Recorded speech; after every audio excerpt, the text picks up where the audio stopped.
Assalamu alaikum wa rahmatullahi wa barakatuh. We'll be continuing with where we left the equilibrium other day, मगर थोड़ा सा एक brief revision के बाद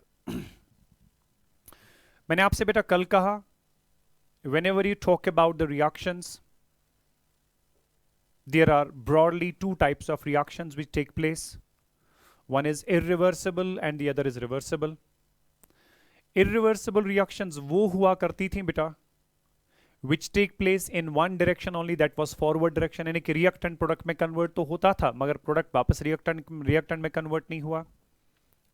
At the same time, reversible reactions वो थी which can take place in both forward as well as backward directions. यानी कि अगर reactant product में convert होता है तो product की वापस tendency रहती है to form the reactant again. और ऐसी reactions को आपने reversible कहा. फिर हमने दूसरी बात कही बेटा, एक रिएक्शन कब जाके रिवर्सिबल होती है, कब जाके इरिवर्सिबल. मैंने कहा कि स्टेबिलिटी का गेम रहता है. जहां पे आपका रिएक्टेंट ज्यादा स्टेबल होगा, जहां पे सॉरी आपका प्रोडक्ट ज्यादा स्टेबल होगा, बहुत ज्यादा स्टेबल होगा एज कंपेयर टू रिएक्टेंट, वहां पे रिएक्टेंट प्रोडक्ट में कन्वर्ट तो होता है मगर प्रोडक्ट वापस रिएक्टेंट में कन्वर्ट नहीं होता. ऐसी रिएक्शंस होती हैं इरिवर्सिबल. लेकिन अगर आपने कोई रिएक्शन में देखा कि प्रोडक्ट उतना ज्यादा स्टेबल नहीं है या कम स्टेबल है एज कंपेयर टू रिएक्टेंट, तो वहां पे रिएक्टेंट प्रोडक्ट में कन्वर्ट तो होता है मगर प्रोडक्ट वापस रिएक्टेंट में कन्वर्ट होने की टेंडेंसी रखता है अंडर द गिवन कंडीशंस. तो उसके बाद बेटा मैंने कुछ एग्जांपल्स बताई थी बेटा, इरिवर्सिबल में भी रिवर्सिबल में भी.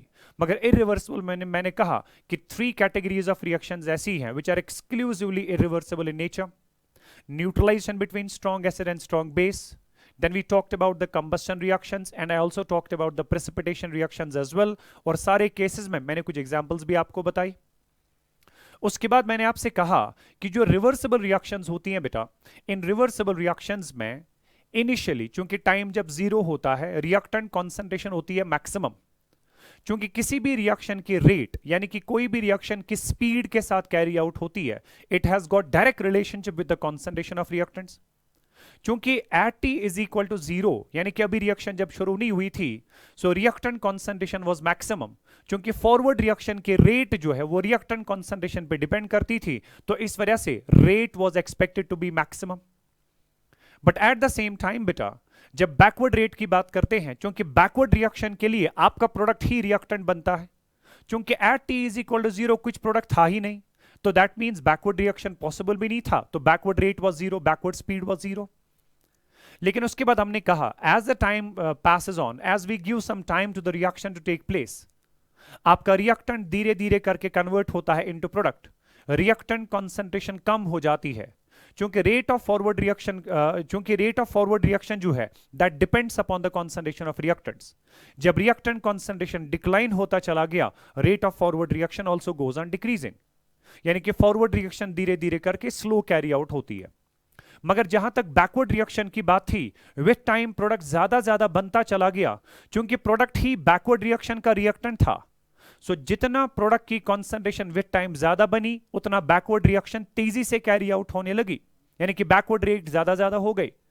फिर एक ऐसा स्टेज आ गया बेटा इस रिवर्सिबल रिएक्शन में जिस स्टेज पे rate of forward reaction rate of backward reaction के बराबर आ गया. उस स्टेज को हमने बेटा इक्विलिब्रियम स्टेज के नाम से जाना. So by definition what is equilibrium? हम कहेंगे बेटा इक्विलिब्रियम एक ऐसा स्टेट होता है in a reversible reaction, in a reversible process, जब rate of forward reaction rate of backward reaction के बराबर हुआ करती है. फिर मैंने आपसे यह भी कहा once the equilibrium is set up, उसके बाद जब तक ना आप उस इक्विलिब्रियम को डिस्टर्ब करोगे बेटा, तब तक आपका इक्विलिब्रियम जो होगा it will continue to exist, right बेटा. सो दैट वे इक्विलिब्रियम काफी स्टेबल स्टेट होता है for any chemical system, because हर एक सिस्टम इस कायनात में खुदगर्ज है, हर एक सिस्टम अपनी स्टेबिलिटी ही चाहेगा. तो जब आपका इक्विलिब्रियम काफी जब कोई भी सिस्टम इक्विलिब्रियम एक्वायर करने के बाद इक्विलिब्रियम को छोड़ने के लिए तैयार नहीं रहता, दैट मींस बेटा इक्विलिब्रियम जो होगा उस रिवर्सिबल प्रोसेस का सबसे स्टेबल स्टेट हुआ करता है. सो जब इक्विलिब्रियम सेट हुआ उसके बाद वो इक्विलिब्रियम जो है इस सिस्टम छोड़ने के लिए तैयार नहीं है बेटा, that means the system will continue to be in the state of equilibrium, right, until and unless you disturb it by some external force. अगर आप एक्सटर्नली फिर कोई छेड़खानी करना चाहें, इक्विलिब्रियम जो होगा वो डिस्टर्ब जरूर होगा. अब इक्विलिब्रियम को डिस्टर्ब कैसे किया जा सकता है, उसके लिए एक्सक्लूसिवली बेटा इस पर्टिकुलर पोर्शन का लास्ट टॉपिक मैं ले रहा हूं, that is called as Le Chatelier principle, and आप वहां पे आराम से उसको समझ सकते हैं बेटा कि हम कैसे इक्विलिब्रियम को डिस्टर्ब कर सकते हैं. But as of now, we are going to talk about today the characteristics of equilibrium, right? Features of equilibrium. On your display right now, you have got feature number 1. At equilibrium, RF is equal to RB, right? RF is equal to RB. What does that mean, beta? That means the rate of forward reaction is basically equal to rate of backward reaction. ये already मैं आपको कल graphically बता चुका हूँ, graphically दिखा चुका हूँ कि equilibrium stage पे rate of forward reaction जो है that is equal to the rate of backward reaction. Fine बेटा, अगर उस ग्राफ को आप थोड़ा सा दोबारा फिर से देखें, this was rate versus time. ये rate of forward reaction initially maximum, backward was zero. As the time goes on, forward rate कम होती है, बैकवर्ड रेट ज्यादा होती है. जिस स्टेज पे दोनों रेट्स बराबर होते हैं, दैट्स इक्विलिब्रियम. तो ये वाला टाइम जो है बेटा, इसको आप इक्विलिब्रियम टाइम के नाम से जानेंगे. Once the two rates become equal, then they continue to be equal forever, right? So that was feature number 1. At equilibrium, rate of forward reaction is equal to rate of backward reaction. Then we have got the second point. At this stage, yani ki equilibrium stage, all the observable properties attain a constant value. That is temperature, pressure, concentration, ये सारी चीजें जो है बेटा, they become constant, right? They become constant. अब ये वाला point समझाने के लिए बेटा, I'll be using the whiteboard, right? जहां से हम इस point को बेटा समझने की कोशिश करेंगे कि इसका क्या मतलब होता है बेटा. All the observable properties attain a constant value. For example, मेरे पास कोई reaction है, it is A plus B in equilibrium with C plus D. बात बहुत आराम से समझना, बात बहुत सिंपल है. चूंकि जब हम बात करते हैं बेटा एट इक्विलिब्रियम, यू से इक्विलिब्रियम स्टेज पे rate of forward reaction rate of backward reaction के बराबर होती है.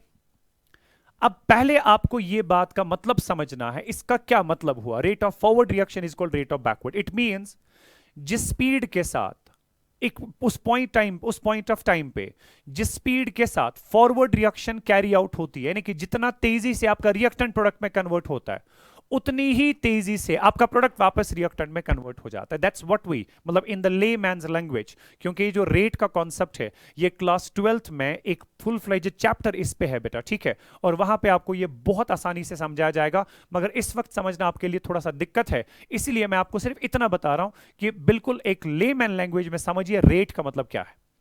तो रेट के माने आप लेते हैं speed with which the reaction takes place. और जब मैं ये कहता हूं कि इक्विलिब्रियम स्टेज पे rate of forward rate of backward reaction के बराबर है, दैट मींस जितनी तेजी से रिएक्टेंट प्रोडक्ट में कन्वर्ट होता है, उतनी ही तेजी से प्रोडक्ट वापस रिएक्टेंट में कन्वर्ट हो जाता है. अब देखिए ना बेटा, जितनी तेजी से ए और बी कंबाइन होकर सी और डी बनाते हैं, उतनी ही तेजी से सी और डी वापस कंबाइन होकर ए और बी बना लेते हैं. क्या उसकी वजह से इनमें से किसी की भी कॉन्सेंट्रेशन पे कोई फर्क पड़ेगा? नो. क्योंकि जितना ए और बी इक्विलिब्रियम पे, जितना ए और बी रिएक्ट करके सीओडी बनाते थे, हमें लगता था फॉर सम टाइम ए और बी रिएक्ट करके सीओडी बनाता है, ए कम हुआ, बी कम हुआ, सी ज्यादा हुआ, डी ज्यादा हुआ, इनकी कॉन्सेंट्रेशन, प्रोडक्ट की कॉन्सेंट्रेशन बढ़ गई, रिएक्टेंट की कॉन्सेंट्रेशन घट गई. फॉर सम टाइम हमने ये सोचा. मगर जिस टाइम पे हमने ये सोचा कि रिएक्टेंट कॉन्सेंट्रेशन कम हो गई, प्रोडक्ट कॉन्सेंट्रेशन ज्यादा हो गई, हमने सिर्फ फॉरवर्ड रिएक्शन पे ध्यान दिया. मगर चूंकि इक्विलिब्रियम स्टेज पे बैकवर्ड रिएक्शन भी तो कैरी आउट होती है, और बैकवर्ड रेट तो फॉरवर्ड रेट के बराबर होती है. जब आपने ये माना कि रिएक्टेंट प्रोडक्ट में कन्वर्ट हुआ, इसकी कॉन्सेंट्रेशन घट गई, इसकी कॉन्सेंट्रेशन बढ़ गई by some magnitude, at the same time उतना ही प्रोडक्ट वापस रिएक्टेंट में कन्वर्ट भी तो होता है, because backward rate is equal to forward rate. जब उतना ही प्रोडक्ट वापस रिएक्टेंट में कन्वर्ट हुआ, तो जितना ये खर्च हो चुका था एट इक्विलिब्रियम, ये वापस आ गया, जितना ये बन चुका था ये वापस खर्च हो गया. ओवरऑल ना ए की कॉन्सेंट्रेशन पे कोई फर्क पड़ा, ना बी की कॉन्सेंट्रेशन पे कोई फर्क पड़ा, ना सी ना डी, यानी कि जितने भी सारे कंपोनेंट्स बेटा आपके इक्विलिब्रियम मिक्सचर में मौजूद हुआ करते हैं, उनमें से किसी भी कंपोनेंट की कॉन्सेंट्रेशन पे कोई फर्क नहीं पड़ता. अगर इनिशियल की बात करेंगे, initially reactant concentration was maximum, product concentration was zero, फिर धीरे धीरे करके रिएक्टेंट कम कम होता चला गया, प्रोडक्ट बनता चला गया, राइट बेटा? मगर किसी भी स्टेज पे ये कांस्टेंट नहीं रहे, क्योंकि रिएक्टेंट कंटिन्यूअसली खत्म होता चला गया, प्रोडक्ट कंटिन्यूअसली बढ़ता चला गया. ये कभी भी किसी स्टेज पे कांस्टेंट नहीं रहे. but once equilibrium was set up, once rate of forward reaction became equal to rate of backward, once जिस तेजी से रिएक्टेंट प्रोडक्ट में कन्वर्ट हुआ उसी तेजी से प्रोडक्ट वापस रिएक्टेंट में कन्वर्ट हुआ, तो वहां पे बेटा आपके पास इन सब की जो कॉन्सेंट्रेशन है दैट रिमेन्स कांस्टेंट। क्योंकि ये जो प्रॉपर्टीज है बेटा, कंसंट्रेशन है, टेम्परेचर है, प्रेशर है, कलर है, इन प्रॉपर्टीज को ऑब्जर्व किया जा सकता है, इन प्रॉपर्टीज को इवैल्यूएट किया जा सकता है। You can calculate the concentrations of different species in the reaction mixture, you can calculate the temperature of the reaction mixture, you can calculate the pressure of the reaction mixture, you can observe the color of the reaction mixture। तो ये सारी properties जो है बेटा, इनको observable properties कहा जाता है। So once we talk about all these observable properties, they attain a constant value। मैंने एक आपके लिए समझा दिया बेटा how concentration attains a constant value। Likewise, I'll be also talking about how temperature attains a constant value, how pressure attains a constant value। I'll be trying to explain that। ठीक है बेटा, ये तो आपके पास इक्विलिब्रियम स्टेज पे जब rate of forward reaction rate of backward reaction के बराबर हुआ, तो उसकी वजह से क्या होगा बेटा कि कॉन्सेंट्रेशन जो है that become constant, right. Concentrations जो भी हुआ करती हैं they become constant, but not only concentration, temperature जो होता है that also becomes constant, right. अब हमें यह समझना है बेटा टेम्परेचर कैसे कांस्टेंट रहा। बात प्लीज समझना बेटा, बात आराम से समझना। मैं फिर से यही रिएक्शन ले रहा हूं, मान लीजिए A प्लस बी आपस में कंबाइन होके C प्लस डी बना गए, ठीक है। जब हम इस रिएक्शन को कैरी आउट करते हैं, हमें रिएक्टेंट ए और रिएक्टेंट बी जो है इनके बॉन्ड्स को ब्रेक करना पड़ता है, राइट। इनके बॉन्ड्स को ब्रेक करना पड़ता है, तब जाके हमारा वहां पे बॉन्ड ब्रेक होने के बाद फिर इनके एटम्स आपस में कंबाइन होके कुछ नया प्रोडक्ट बनाते हैं CND, और वो प्रोडक्ट बनते बनते कुछ एनर्जी रिलीज हो जाती है। अगर सपोज रिएक्टेंट के बॉन्ड्स को ब्रेक करने के लिए, बात समझना, अगर रिएक्टेंट के बॉन्ड्स को ब्रेक करने के लिए मुझे एनर्जी देना पड़ी बेटा 100 किलो जूल्स, राइट। और प्रोडक्ट जब बनता है, प्रोडक्ट में बॉन्ड्स अलग किस्म के बन जाते हैं। रिएक्टेंट में जो बॉन्ड्स थे वो ब्रेक हुए, और प्रोडक्ट में जो बॉन्ड्स होते हैं वो अलग किस्म के बनते हैं, क्योंकि प्रोडक्ट एक डिफरेंट स्पीशीज होती है। सो जब भी रिएक्टेंट के बॉन्ड्स ब्रेक हुए, इनके एटम्स अलग अलग हुए, उसके बाद ये रिकंबाइन होके नए तरह के बॉन्ड्स बनाते हैं और आपका वहां पे नया प्रोडक्ट बनता है। तो ये प्रोडक्ट बनते बनते कुछ हीट रिलीज हो जाती है बेटा। मान लीजिए इन प्रोडक्ट्स में बॉन्ड्स बनते बनते एनर्जी रिलीज हुई 80 किलो जूल्स। जिस प्रोसेस में एनर्जी यहीं से देना पड़े उसको कहते हैं एंडोथर्मिक, एंडोथर्मिक, राइट, जिसमें हीट एब्जॉर्ब हो जाए, और जिस प्रोसेस में हीट वहीं से इवॉल्व हो जाए उसको कहते हैं एक्सोथर्मिक, राइट बेटा। सो जब हम बेटा बात करते हैं रिएक्टेंट्स के बॉन्ड ब्रेक होने की, बॉन्ड ब्रेक होते होते, बात समझना, बॉन्ड ब्रेक होने के लिए, बॉन्ड ब्रेक करने के लिए आपको हीट देना पड़ता है। मान लीजिए आपने 100 किलो जूल्स हीट को दिया, उसके बाद जब इनके एटम्स अलग अलग हो जाते हैं, then they recombine in different fashion, they form the new type of bonds, तब जाके ही आपका प्रोडक्ट बनता है। और बॉन्ड बनते बनते एनर्जी रिलीज हो जाती है, क्योंकि बॉन्ड बनने के लिए एनर्जी देनी पड़ती है, तो बॉन्ड बनना इज एन एंडोथर्मिक प्रोसेस। और बॉन्ड बनते बनते एनर्जी रिलीज हो जाती है, तो बॉन्ड ब्रेक होना, sorry I repeat my word, शायद मैं उल्टा कह गया। जब भी आप बॉन्ड ब्रेक करना चाहें, बॉन्ड ब्रेक करने के लिए एनर्जी देना पड़ता है। जिस भी प्रोसेस में आप एनर्जी देते हैं that's endothermic, so bond breaking is endothermic. But at the same time जब वहां पे प्रोडक्ट बनता है बेटा, नए किस्म के बॉन्ड्स बनते हैं, तो बॉन्ड बनते बनते एनर्जी रिलीज हो जाती है। जिस प्रोसेस के दौरान एनर्जी रिलीज हो जाती है दैट्स एक्सोथर्मिक, सो बॉन्ड बनना is exothermic and bond break होना इज एंडोथर्मिक इन नेचर। ठीक है बेटा, ये बात आपको समझनी है। उसके बाद मैं आपको यहां पे कह रहा हूं, अगर इस फॉरवर्ड रिएक्शन को देखा जाए, please try to understand my point. अगर फॉरवर्ड रिएक्शन को देखा जाए, फॉरवर्ड रिएक्शन को कैरी आउट करने के लिए मुझे 100 किलो जूल यहां से देना पड़ता है, मगर प्रोडक्ट के बनते बनते 80 किलो जूल्स वहीं से वापस मिल जाते हैं। यहां से मैंने किसी को 100 रुपए दिया था किसी काम के लिए, वहां से मुझे 80 लौट आ रहा है। क्या मैं ये कहूं कि इसने मुझे मेरे 20 रुपए खाए? यस। तो इस फॉरवर्ड प्रोसेस में मैंने 100 किलो जूल्स देके इसके बॉन्ड को ब्रेक कर दिया, मगर फिर बॉन्ड बनने के बाद मुझे सिर्फ 80 किलो जूल्स एनर्जी वहां से मिल रही है वापस। सो आई कैन से इस प्रोसेस ने मेरे 20 किलो जूल्स एनर्जी को खाया, इस प्रोसेस ने मेरे 20 किलो जूल्स एनर्जी को एब्जॉर्ब किया। जिस प्रोसेस में बेटा एनर्जी एब्जॉर्ब हो जाती है दैट इज एंडोथर्मिक। तो फॉरवर्ड प्रोसेस जो है इसको ओवरऑल एंडोथर्मिक कहा जाएगा। हालांकि फॉरवर्ड प्रोसेस में बॉन्ड ब्रेक करना एंडोथर्मिक था, फिर प्रोडक्ट में बॉन्ड बनना एक्सोथर्मिक था, मगर ओवरऑल जितनी एनर्जी देनी पड़ी उतनी वापस नहीं मिली। नेट में इस फॉरवर्ड रिएक्शन ने कुछ ना कुछ एनर्जी को एब्जॉर्ब कर ही लिया, तो फॉरवर्ड रिएक्शन ओवरऑल चूंकि एंडोथर्मिक बन गई बेटा, तो इसलिए हम फॉरवर्ड रिएक्शन को एंडोथर्मिक कहेंगे। लेकिन यह चीज याद रखिएगा, एक रिवर्सिबल प्रोसेस में whatever is the nature of forward reaction, backward reaction का नेचर बिल्कुल उसके अपोजिट होता है, बिल्कुल उसके अपोजिट होता है। सो अगर फॉरवर्ड रिएक्शन एंडोथर्मिक है तो backward reaction will be always exothermic in nature. Let's try to justify that how the backward reaction is exothermic. देखो बेटा, अगर मैंने बैकवर्ड रिएक्शन की बात करनी है, बैकवर्ड रिएक्शन में सी और डी को किस में कन्वर्ट करना है, इनटू ए एंड बी।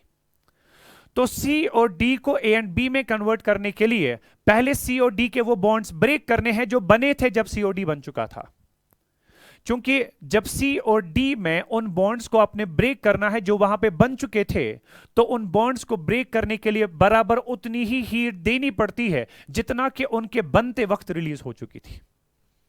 चूंकि इनमें बॉन्ड के बनते वक्त 80 किलो जूल्स हीट रिलीज हो चुकी थी बेटा, तो इनके बॉन्ड्स को वापस ब्रेक करने के लिए, ताकि एटम्स अलग अलग हो जाएं और वो वापस ए और बी में कन्वर्ट हो पाएं, आपको एग्जैक्टली उतनी हीट देनी पड़ती है। तो जब मैं इन प्रोडक्ट को 80 किलो जूल हीट सप्लाई करूंगा बेटा, तो उसकी वजह से ये सी और डी जो होगा इनके बॉन्ड्स ब्रेक हो जाएंगे और ये वापस कन्वर्ट होने लगेंगे इनटू ए एंड बी। और जो ही ये ए एंड बी में कन्वर्ट होने लगेंगे, तो जो बॉन्ड्स आपने ए और बी के ब्रेक करके सीओडी बनाया था, वही बॉन्ड्स अब वापस बनने लगते हैं।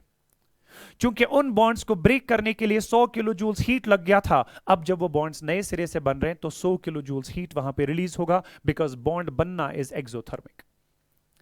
तो इस बारी इन द बैकवर्ड प्रोसेस मैं 80 किलो जूल्स देके इसके बॉन्ड्स को ब्रेक करके इसको रिएक्टेंट में वापस कन्वर्ट कर रहा हूं बेटा। सो जब मैंने इसको 80 किलो जूल्स देके बॉन्ड ब्रेक कर दिए, यहां पे जो बॉन्ड्स इससे पहले ब्रेक हो चुके थे उनको वापस बनना पड़ेगा, तभी तो ए और बी आपका बनेगा। सो ए और बी बनते बनते जो भी बॉन्ड्स बन गए उनमें उतनी ही एनर्जी रिलीज होगी जितनी हमने पहले यहां से दी थी बेटा, यानी कि यहां से 100 किलो जूल्स एनर्जी रिलीज हुई। तो बैकवर्ड रिएक्शन में क्या हुआ, मैंने तो यहां से सिर्फ 80 किलो जूल्स बेटा दिए थे एनर्जी, लेकिन वहां पे बेटा रिएक्टेंट के बनते बनते वहां पे 100 किलो जूल्स हीट वापस प्रोड्यूस हुई। आप खुद अंदाजा लगाइए, मैंने किसी को यहां से 80 रुपए दे दिए थे, उसने मुझे वहां से 100 वापस दे दिया, राइट। तो मैं कहूंगा ना कि एम दिस में और है वो रुपए, राइट। यानी मैं ये कहूंगा बेटा, यहां से तो सिस्टम को सिर्फ 80 किलो जूल्स बेटा एनर्जी देनी पड़ी, वहां से मगर उसने 20 किलो जूल्स एनर्जी ज्यादा दी। दैट मींस नेट में यहां पे एनर्जी जो है दैट हैज बीन रिलीज्ड। तो जिस प्रोसेस में नेट एनर्जी रिलीज हो जाए, that process is said to be exothermic. Fine. तो वही मैंने आपसे कहा था, अगर कभी भी कोई रिएक्शन आप देखें वो फॉरवर्ड डायरेक्शन में एंडोथर्मिक है, तो याद रखना बेटा the same reaction will be exothermic in the backward direction. और अगर कोई रिएक्शन फॉरवर्ड डायरेक्शन में एक्सोथर्मिक होती है, the same reaction will be endothermic in the backward direction. Fine बेटा। तो ये चीज जब तक आप अंडरस्टैंड नहीं करोगे, टेम्परेचर कैसे कांस्टेंट रहेगा, ये चीज समझना भी आपके लिए पॉसिबल नहीं होगा। सो टेम्परेचर कैसे कांस्टेंट रहता है बेटा, वो समझाने के लिए मैंने एक सिंपल बात आपसे कही, जब भी आप किसी रिएक्शन को कैरी आउट करें, ए और बी को कंबाइन करके सीओडी बनाना चाहें, आपको रिएक्टेंट के बॉन्ड्स को पहले ब्रेक करना पड़ता है और प्रोडक्ट में नए बॉन्ड्स को बनाना पड़ता है। रिएक्टेंट के बॉन्ड्स को ब्रेक करने के लिए हीट देना पड़ता है, प्रोडक्ट में बॉन्ड्स बनते बनते हीट रिलीज हो जाती है। आप नेट में देखते हैं, दोनों का मैग्नीट्यूड कंपेयर करते हैं, मैंने कितनी यहां से दी थी बॉन्ड ब्रेक करने के लिए और वहां से कितनी मिली बॉन्ड बनते बनते बेटा। अगर आपको ऐसा लगा मुझे तो यहीं से ज्यादा हीट देनी पड़ी, वहां से तो कम वापस मिली, आप कहेंगे इसने नेट हीट को एब्जॉर्ब किया। ऐसी प्रोसेस को बेटा नेट एंडोथर्मिक कहा जाता है। और जिस प्रोसेस में जितनी हीट आप यहां से देते हैं, अगर उससे ज्यादा आपको वहां से वापस मिलती है, आप अपने हिसाब से कहते हैं यहां पे तो नेट हीट रिलीज हुई, यहां पे तो इसने नेट वहीं से कुछ ना कुछ हीट दी, ऐसी प्रोसेस को बेटा एक्सोथर्मिक कहा जाता है। और तीसरी बात, जब भी किसी प्रोसेस किसी रिएक्शन को आप देखें कि वो फॉरवर्ड डायरेक्शन में एंडो है, it will be always exothermic in the backward. वो मैंने जस्टिफाई कर दिया विद एन एग्जांपल। और जब आपको लगे बेटा कोई प्रोसेस फॉरवर्ड डायरेक्शन में एक्सोथर्मिक है, same will be endothermic in the backward direction. So you just need to consider that, तब जाके ही टेम्परेचर जो है वो समझ आएगा बेटा वो कैसे कांस्टेंट रहता है। So that was about the first point here that you need to understand the effect of temperature. उसके बाद मैं आपको दूसरी बात कहूं, जो एंडोथर्मिक प्रोसेसेस होती हैं बेटा, they always absorb energy, right. मैं लिखूंगा यहां पे, आप भी अपने हिसाब से साइड साइड में लिख के रखें।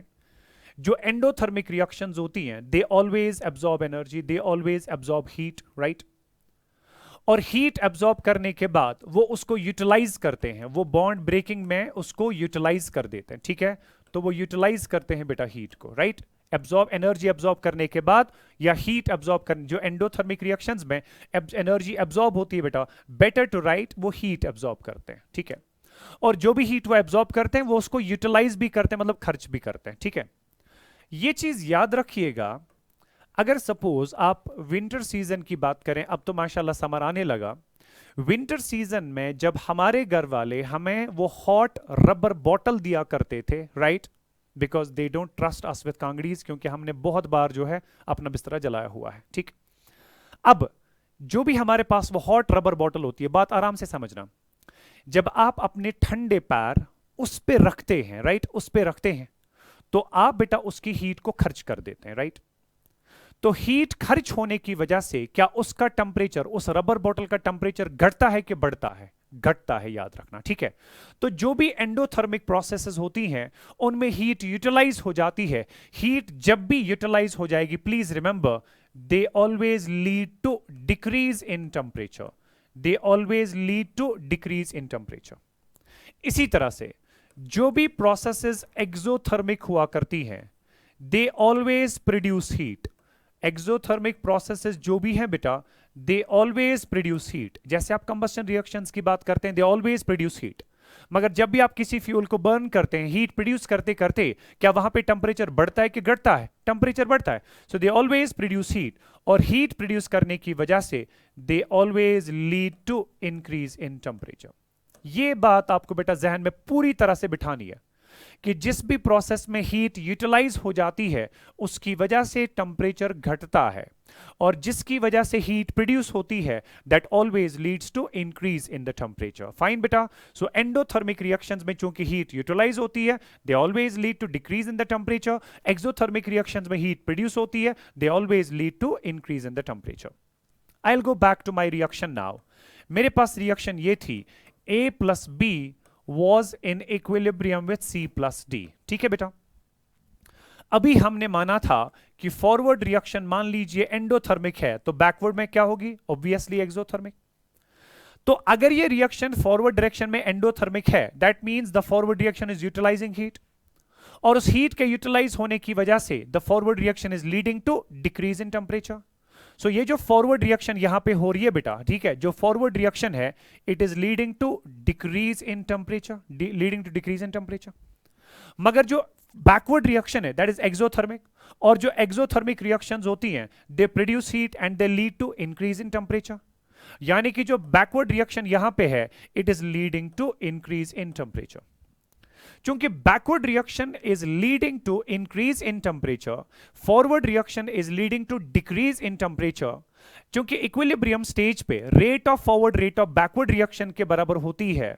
जिस स्पीड पे फॉरवर्ड रिएक्शन कैरी आउट होती है उसी स्पीड पे बैकवर्ड कैरी आउट होती है, जिस वजह से जितनी हीट फॉरवर्ड रिएक्शन की वजह से यूटिलाइज होगी उतनी ही हीट बैकवर्ड रिएक्शन की वजह से प्रोड्यूस होगी। जितना टेम्परेचर फॉरवर्ड रिएक्शन की वजह से घटेगा उतना ही टेम्परेचर बैकवर्ड रिएक्शन की वजह से वापस बढ़ेगा। क्योंकि ये दोनों रिएक्शंस बेटा ऐसा कैरी आउट नहीं होती है, मतलब ये एक दूसरे से ऐसे नहीं कहते हैं कि oh forward reaction let you go first उसके बाद मैं जाऊंगा, नहीं, they just go on simultaneously, साथ साथ कैरी आउट होते हैं।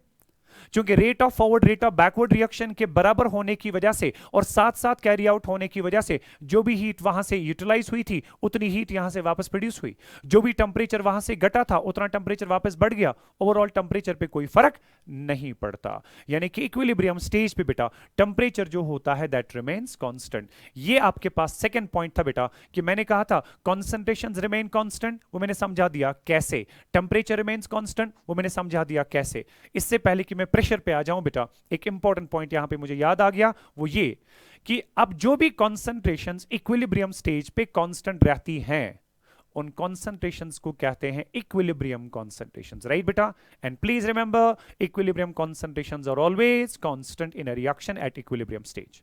इसी तरह से जो भी टेम्परेचर यहां पे इक्विलिब्रियम पे सेट होगा that temperature remains constant and that temperature is called as equilibrium temperature. Is that part clear बेटा? That temperature is called as equilibrium temperature.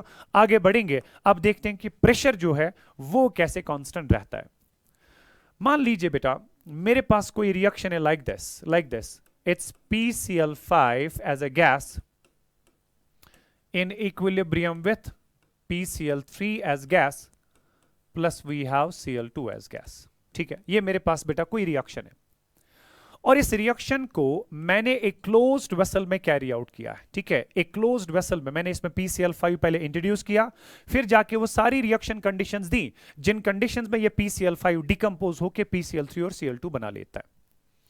जब यहां पे PCl5 डिकम्पोज होके PCl3 और Cl2 बना गया और वहां पे फाइनली इक्विलिब्रियम सेट हुआ, तो उसकी वजह से rate of forward rate of backward reaction के बराबर होगी. जितने मोल्स PCl5 के डिकम्पोज होंगे इनटू PCl3 एंड Cl2, उतने ही मोल्स वापस जो है वो PCl5 के बन जाएंगे. फाइन बेटा.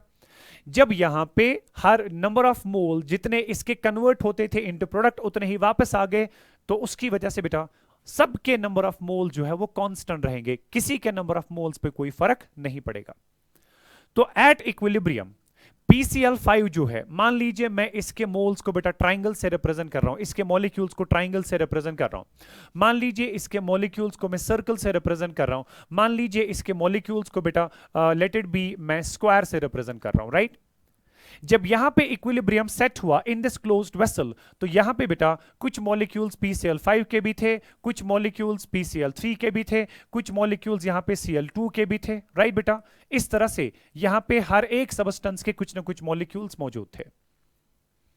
चूंकि आपको पता है कि प्रेशर को डिफाइन किया जाता है फोर्स पर यूनिट एरिया, प्रेशर को डिफाइन किया जाता है एज फोर्स पर यूनिट एरिया. यानी कि अगर मैं इस रिएक्शन वेसल में एक यूनिट एरिया कंसीडर करूं, मान लीजिए this is 1 centimetre square area, इस 1 सेंटीमीटर स्क्वायर एरिया में जब ये गैस मॉलिक्यूल्स, क्योंकि जो गैस मॉलिक्यूल्स होते हैं बेटा they are constantly in random motion, gas molecules are not static, they are constantly in random motion, and while they are random movement, these gaseous molecules strike against the walls of the container. These gaseous molecules strike against the walls of the vessel. और जब ये gas molecules against the walls of the vessel strike करते हैं बेटा, ये definitely against the vessel strike करने की वजह से उस वेसल के वॉल्स पे कुछ फोर्स एक्सर्ट करते हैं. कितना फोर्स एक्सर्ट करेंगे वो डिपेंड करता है कितने मॉलिक्यूल्स पर यूनिट एरिया स्ट्राइक करते हैं. बात समझे बेटा. सो जितने ज्यादा मॉलिक्यूल्स पर यूनिट एरिया स्ट्राइक करेंगे उतना फोर्स पर यूनिट एरिया ज्यादा होगा, मतलब उतना प्रेशर वहां पे ज्यादा होता है. तो किसी भी इक्विलिब्रियम मिक्सचर में अगर कोई भी एक या एक से ज्यादा गैसियस कंपोनेंट्स मौजूद होते हैं बेटा, इन गैस के मॉलिक्यूल्स, ये गैस के मॉलिक्यूल्स जब against the walls of the vessel strike करते हैं, ये वहां पे हमेशा कुछ ना कुछ फोर्स एक्सर्ट करते हैं. और कितना फोर्स एक्सर्ट करेंगे पर यूनिट एरिया, उसको प्रेशर ऑफ द गैस कहा जाता है. Once equilibrium is set up, number of moles of gas पे कोई फर्क नहीं पड़ता, number of moles of gas remain constant. जब number of moles of gas constant रहे, so number of particles of gas striking per unit area will also remain constant. जब equilibrium stage पे हर एक के नंबर ऑफ मोल्स कांस्टेंट रहे, total moles constant रहे, number of particles of gas striking per unit area will also remain constant. जब number of molecules striking per unit area constant रहे, force पर unit area constant रहा, pressure जो होगा बेटा वो ऑटोमेटिकली क्या रहेगा, कांस्टेंट. ये जो सारी ऑब्जर्वेबल प्रॉपर्टीज होती हैं बेटा, टेम्परेचर, प्रेशर, कंसंट्रेशन, पर्टिकुलरली ये तीन, they always attain A constant value. और इन तीन के बारे में मैंने पूरी तरह से आपके सामने बात रखी बेटा, how these three attain A constant value. So that was basically about the equilibrium feature number 2 of equilibrium. I'll be moving back to my slide. हाँ, अब देखिए पहला मैंने क्या कहा था, at equilibrium rate of forward reaction is equal to rate of backward, ये कल भी डिस्कस कर चुके, आज भी इस पे बात हुई. दूसरा मैंने कहा था at this stage all the observable properties attain A constant value, जैसे टेम्परेचर, जैसे प्रेशर, जैसे concentration, how they become constant, वो मैंने आपके सामने बात रख दी बेटा. उसके बाद एक next point, equilibrium is dynamic in nature, that is the reaction continues to take place in both the directions even at equilibrium. देखो क्या होता है, this is something very important you need to understand. चूंकि equilibrium set होने के बाद ना temperature पे कोई फर्क पड़ता है, न कॉन्सेंट्रेशंस पे कोई फर्क पड़ता है, न प्रेशर पे कोई फर्क पड़ता है। हमें ऐसा लगता है शायद रिएक्शन स्टॉप हो गई, right? You can imagine that. Otherwise अगर रिएक्शन कंटिन्यू कैरी आउट होती, आप कहते हैं कि heat will be either net produced और net absorbed, temperature will either increase और डिक्रीज, राइट? अगर वहां पे बेटा रिएक्शन कंटिन्यू होती, आप कहते कि कॉन्सेंट्रेशंस में चेंज आता, अगर वहां पे रिएक्शन कंटिन्यू होती तो प्रेशर में चेंज आता, मगर कोई भी चीज चेंज नहीं हो रही है, जिसकी वजह से आपके दिमाग को बेटा जरूरी है सोचना पड़ता है शायद रिएक्शन स्टॉप हो चुका है। मगर प्लीज रिमेंबर, अगर रिएक्शन स्टॉप होने की वजह से observable properties constant value acquire करें, इस कंडीशन को स्टैटिक इक्विलिब्रियम कहा जाता है। मगर चूंकि आपको पता है कि रिएक्शन स्टॉप नहीं हो जाती है, reaction is continuing, rate of forward reaction continues to be equal to rate of backward reaction, that means your reaction is in movement, is in motion, reactants are getting converted into product, products are getting converted back into the reactant, right बेटा? So that way जो आपकी reaction है, it continues to take place. It's not like that reaction has stopped. Reaction is taking place continuously both in the forward as well as in the backward direction. But rate of forward rate of backward reaction के बराबर होने की वजह से ना concentration में कोई change नजर आता है, ना टेम्परेचर पे ना प्रेशर पे कोई चेंज नजर आता है। इस वजह से हमें लगता है कि शायद यहां पे सारी एक्टिविटी स्टॉप हो चुकी है, इस वजह से हमें लगता है कि शायद रिएक्शन स्टॉप हो चुकी है। अगर रिएक्शन स्टॉप हो चुकी होती तब जाके इक्विलिब्रियम को स्टैटिक कहते, मगर रिएक्शन चूंकि स्टॉप नहीं हो चुकी है बेटा, reaction is continuously taking place, और ऐसे इक्विलिब्रियम को बेटा डायनेमिक इक्विलिब्रियम कहा जाता है। फिजिक्स में आपका एक चैप्टर है that's dynamics, dynamics is something related to motion, क्योंकि यहां पर भी कॉन्स्टेंटली बेटा रिएक्शन कैरी आउट होती रहती है, इस वजह से यहां पे हम कहते हैं कि equilibrium is not static but equilibrium is dynamic in nature. So what do we mean by dynamic equilibrium? Dynamic equilibrium means beta, once the equilibrium is set up, reaction does not stop. Once the equilibrium is set up, activity does not stop. Once the equilibrium is set up, motions don't stop, right beta? The reactants continue to get converted into product and the products continue to get converted into reactant, मगर rate of forward rate of backward reaction के बराबर होने की वजह से हम उन changes को बेटा observe नहीं कर पाते हैं, हमारा दिमाग उन चेंजेस को परसीव नहीं कर पाता है क्योंकि वहां पे चेंजेस हो नहीं रही है। इज दैट पार्ट क्लियर बेटा? तो ऐसे इक्विलिब्रियम को हम डायनेमिक इक्विलिब्रियम के नाम से जानते हैं। I will be moving back to my slide. हमारे पास बेटा कौन सी स्लाइड थी? Yeah, equilibrium is dynamic in nature. That is, the reaction continues to take place in both the directions, even at equilibrium. So in both forward as well as in backward reactions, reaction continues to take place. That's why we say that equilibrium is dynamic in nature. Absolutely right. With the next one. In the reactions having one or more components in the gaseous phase, right? This is in the gaseous phase. Please को आप ठीक करेंगे बेटा। जो भी कोई reactions ऐसी हैं विच टेक प्लेस बेटा इन द गैस, जिस भी रिएक्शन में एक या एक से ज्यादा कंपोनेंट्स गैसियस फेज में होते हैं, अगर आपने उन रिएक्शंस में इक्विलिब्रियम को सेट करना है तो वहां पे इक्विलिब्रियम कभी भी सेट ओपन वेसल में नहीं होगा।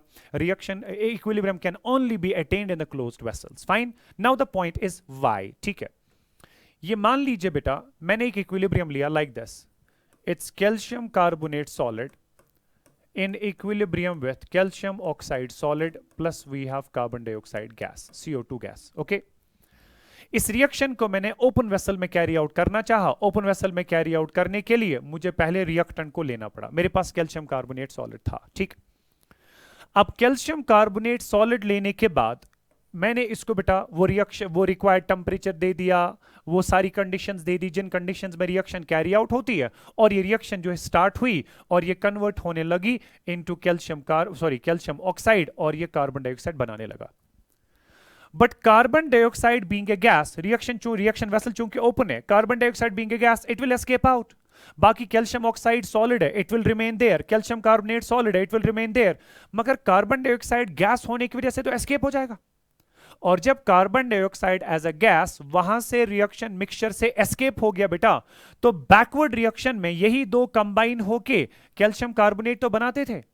जब आपका कार्बन डाइऑक्साइड ही वहां से गायब हो गया, कैल्शियम ऑक्साइड अब किसके साथ रिएक्ट करेगा? वो किसके साथ कंबाइन होके कैल्शियम कार्बोनेट को वापस बनाएगा? उसका तो अपना ही कंपोनेंट भाग चला। तो जिस वजह से बेटा जब ये गैसियस कंपोनेंट एस्केप हुआ फ्रॉम द ओपन वेसल, इस पर्टिकुलर केस में बैकवर्ड रिएक्शन का होना पॉसिबल नहीं होगा।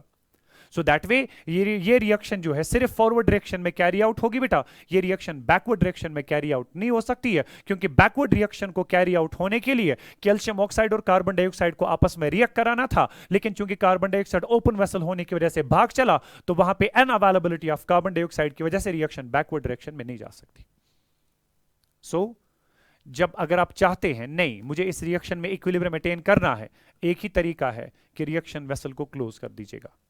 क्लोज करने की वजह से जब आपका कैल्शियम कार्बोनेट डिकम्पोज होके कैल्शियम ऑक्साइड और कार्बन डाइऑक्साइड बनाता चला गया, being a closed vessel this gas is never given any chance to escape out.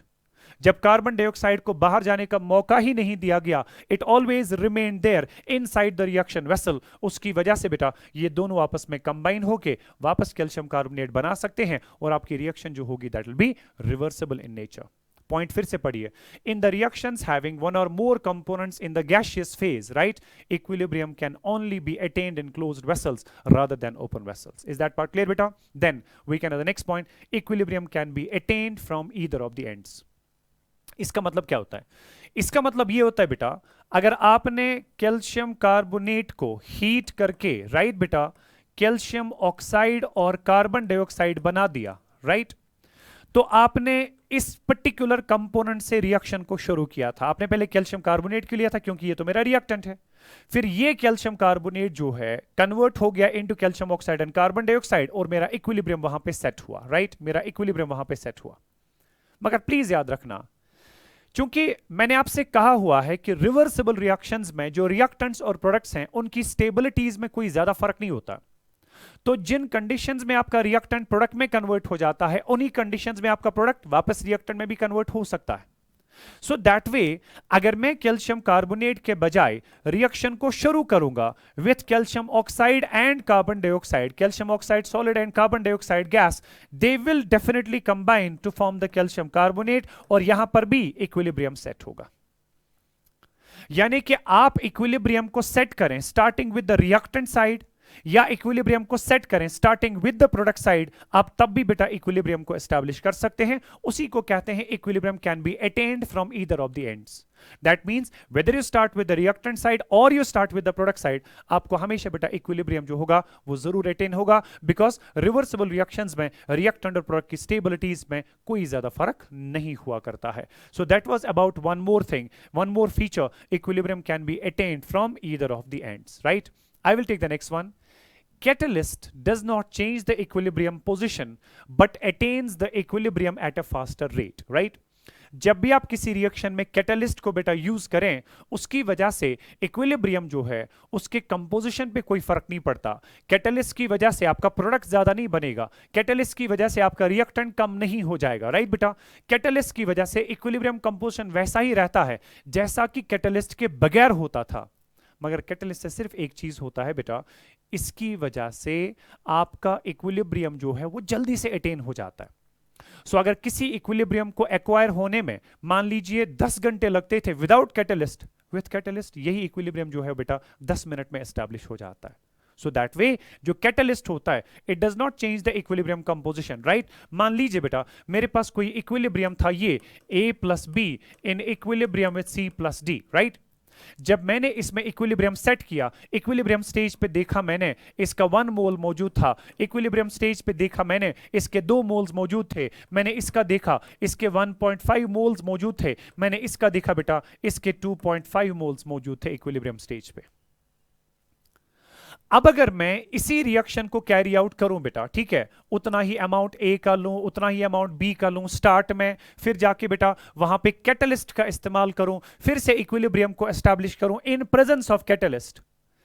Catalyst की प्रेजेंस में इक्विलिब्रियम सेट होने के बाद भी अगर आप इक्विलिब्रियम मिक्सचर देखोगे बेटा, it will still contain 1 mole of A, 2 moles of B, 1.5 moles of C, 2.5 moles of D, क्योंकि कैटलिस्ट की वजह से इक्विलिब्रियम कंपोजिशन कभी चेंज नहीं होता। इक्विलिब्रियम अमाउंट्स कभी चेंज नहीं होते। कोई ऐसा नहीं होता कि कैटलिस्ट की वजह से बेटा आपका प्रोडक्ट ज्यादा बनेगा, रिएक्टेंट कम होगा, नहीं, ऐसा नहीं होता। वजह यह है कि कैटलिस्ट जो है ये जितना फेवर करता है फॉरवर्ड रिएक्शन को, कैटलिस्ट का काम होता है, आपने सुना होगा, कैटलिस्ट का काम होता है बेटा रिएक्शन रेट को तेज करना, right. Catalyst is something which increases the rate of A reaction, ठीक है। ब्रॉडर टर्म्स में catalyst is something which increases the reaction rate without itself undergoing any change. खुद में उसको कोई फर्क नहीं पड़ता, मगर हां ये स्पीड अप करता है बेटा रिएक्शन रेट को। सो जब कैटलिस्ट की बात करते हैं इन द रिवर्सिबल प्रोसेसेस, वो जितना तेजी से फॉरवर्ड रिएक्शन को करता है उतना ही तेजी से वो बैकवर्ड रिएक्शन को भी करता है। जब उसने फॉरवर्ड को भी तेज कर दिया, बैकवर्ड को भी तेज कर दिया, जितना फॉरवर्ड को फेवर कर गया उतना ही बैकवर्ड को फेवर कर गया, ठीक है। तो जो आपको टाइम लगता था इक्विलिब्रियम एक्वायर होने में बेटा, ठीक है, मैं इसको ग्राफिकली आपके सामने रख दूंगा।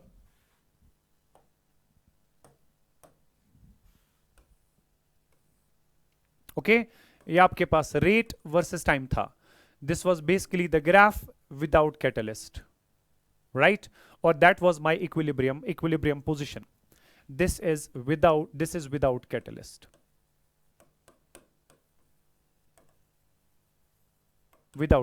ठीक है। लेकिन जब हम बात करते हैं बेटा विथ कैटलिस्ट, तो वहां पे क्या होता है, यू जस्ट सी दैट। अगर मैं इसी रिएक्शन को कैरी आउट करूं विथ कैटलिस्ट, ये फॉरवर्ड रिएक्शन को भी बढ़ाता है, फॉरवर्ड रेट को भी बढ़ाता है, बैकवर्ड रेट को भी बढ़ाता है। आप खुद देखिए ना, इस पॉइंट ऑफ टाइम पे बैकवर्ड रेट इतनी सी थी, मगर इसी पॉइंट ऑफ टाइम पे विथ कैटलिस्ट बैकवर्ड रेट ज्यादा हो गई है। इस पॉइंट ऑफ टाइम पे, ठीक है, फॉरवर्ड रेट जो आपके पास थी बेटा, इनफैक्ट इससे ये इंटरप्रिटेशन थोड़ी सी लेना मुश्किल है, but I will put it this way, I'll just put it this way. Just give me a second.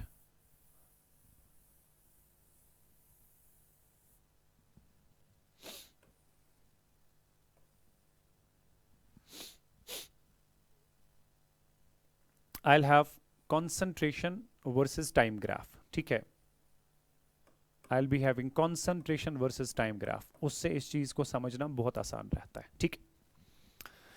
जब आपने विदाउट कैटलिस्ट बेटा रिएक्शन को कैरी आउट किया था, reactant concentration was decreasing, right, it attained a constant value. Product concentration was increasing, it attained a constant value, fine. So ये जो आपका graph था, this was without catalyst, fine, without catalyst. अब अगर हम बेटा विथ कैटलिस्ट ग्राफ की बात करेंगे, फाइन, विथ कैटलिस्ट ग्राफ की बात करेंगे, तो विथ कैटलिस्ट रिएक्टेंट जो है वो तेजी से कन्वर्ट होता है इनटू प्रोडक्ट, यानी कि रिएक्टेंट की कंसंट्रेशन जो है वो तेजी से कम हो जाती है और प्रोडक्ट की कंसंट्रेशन जो है वो तेजी से बढ़ जाती है। बात समझ रहे हो? प्रोडक्ट की कंसंट्रेशन जो है वो तेजी से बढ़ जाती है, जिस वजह से आप देखिए इक्विलिब्रियम स्टेज पे कॉन्सेंट्रेशन ऑफ प्रोडक्ट जो है इक्विलिब्रियम स्टेज पे मान लीजिए इतना था, ठीक है ना। बात आराम से समझना, रिएक्टेंट की कॉन्सेंट्रेशन इतनी थी इक्विलिब्रियम पे, प्रोडक्ट की कॉन्सेंट्रेशन भी इतनी ही थी। आप देखो विथ कैटलिस्ट जो है ये कॉन्सेंट्रेशन एग्जैक्टली उतनी ही है, विथ कैटलिस्ट कॉन्सेंट्रेशन एग्जैक्टली उतनी ही है, मगर मसला ये है कि यहां पे हमें टाइम कम लगा और यहां पे टाइम हमें ज्यादा लगा। सो बात समझने की कोशिश करें कि जब भी आप विदाउट कैटलिस्ट बात करते हैं, रिएक्टेंट बहुत आराम से कन्वर्ट हो जाता है इनटू प्रोडक्ट, रिएक्टेंट की कंसंट्रेशन धीरे धीरे करके कम हो जाती है, प्रोडक्ट की कंसंट्रेशन धीरे धीरे करके बढ़ जाती है। फाइनली एक ऐसा स्टेज आता है बेटा जब वहां पे आपका इक्विलिब्रियम सेट होता है और इक्विलिब्रियम स्टेज पे रिएक्टेंट का भी कुछ कंसंट्रेशन आपके पास अवेलेबल रहता है, प्रोडक्ट का भी कुछ कंसंट्रेशन आपके पास अवेलेबल रहता है। लेकिन अगर आप इसी रिएक्शन को विथ कैटलिस्ट कैरी आउट करना चाहते हैं, मैं बात बहुत तेज कर रहा हूं ताकि आपको यह बात समझ आए कि कैटलिस्ट की वजह से रिएक्शन बहुत तेज कैरी आउट हो जाती है।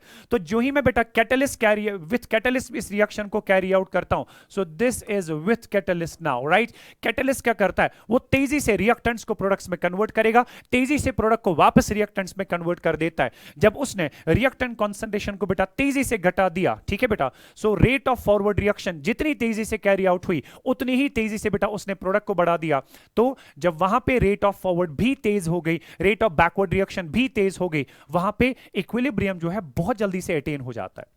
जब इक्विलिब्रियम बहुत जल्दी से अटेन हुआ बेटा, अब देखो ना, इतना टाइम लगा था, राइट, इतना टाइम लगा था, एक बात आराम से समझना, इतना टाइम लगा था विदाउट कैटलिस्ट, राइट, इतना टाइम लगा था without catalyst. Suppose this is 0 time, this is 5 minutes, this is 10 minutes, 10 minute लगे थे इक्विलिब्रियम को एक्वायर होने में without catalyst, but with catalyst देखिए बेटा ये जल्दी जल्दी से ये चेंजेस आ गई और आपका इक्विलिब्रियम जो है वो बहुत जल्दी से एक्वायर हो गया। Is that part clear? आपका इक्विलिब्रियम जो है बेटा वो बहुत जल्दी से एक्वायर हो गया। Is that clear? सो इस वजह से मैंने कहा कि जो आपका कैटलिस्ट होता है, what the catalyst does is that, right, what the catalyst does is that it favors the forward and backward reactions equally। ये जितना तेजी से रिएक्टेंट को खर्च करता है उतना ही तेजी से प्रोडक्ट को भी खर्च कर देता है बेटा, जिस वजह से ये इक्विलिब्रियम को जल्दी एक्वायर कर देता है, ये इक्विलिब्रियम को जल्दी अटेन करता है। So that way catalyst does not change the equilibrium composition. आप देख सकते हैं जो भी कॉन्सेंट्रेशन बेटा विदाउट कैटलिस्ट आपके पास थी of the reactants of the products, वही कॉन्सेंट्रेशन आपके पास है with catalyst be of the reactants and of the products. But what the catalyst has done is that इसने टाइम को बेटा घटा दिया। जहां पे विदाउट कैटलिस्ट आपको 10 मिनट लगता था इक्विलिब्रियम एक्वायर करने में, वहीं पे विथ कैटलिस्ट आपको बेटा टाइम रिड्यूस होके मान लीजिए 5 मिनट हो गया। ठीक, तो ये हमारे पास बेटा इसका नेक्स्ट स्टेटमेंट था। नेक्स्ट जो हमारे पास है that is basically free energy change at equilibrium is equal to 0, क्योंकि अभी टाइम बहुत ज्यादा हो गया। इंशाल्लाह इसके बारे में हम कल बात करेंगे। ठीक है, thank you so much, stay blessed, Allah Hafiz.